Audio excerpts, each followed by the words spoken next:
Добрый день! Читайте в свежем номере газеты «Якутия».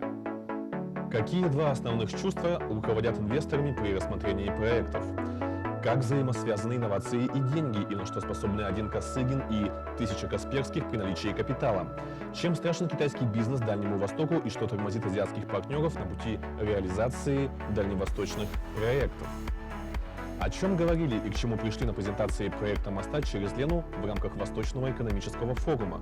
Что извлекла республика из участия в форуме? Обо всем этом читайте в четверг в газете «Якутия». У производственного подразделения «Сахатранснефтегаз» якутского газоперерабатывающего завода появились хорошие новости, связанные с исчезновением очередей на газозаправочных станциях, которые до этого лета были всегда. Как удалось этого добиться, с чем связаны кардинальные революционные изменения, какие перспективы есть для расширения производства?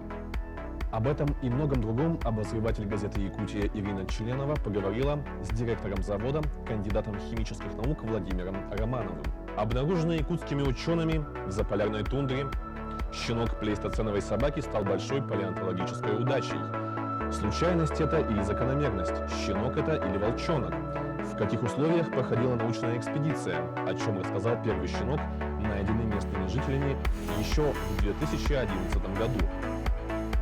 Об этом в эксклюзивном интервью газете «Якутия» рассказал начальник полевого отряда, заведующий экспозиционным отделом музея МАМАТА СВФУ Сергей Федоров.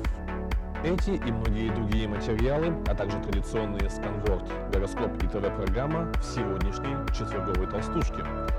Газета «Якутия» – все о главном, главное обо всем. Оставайтесь с нами, будьте в курсе событий.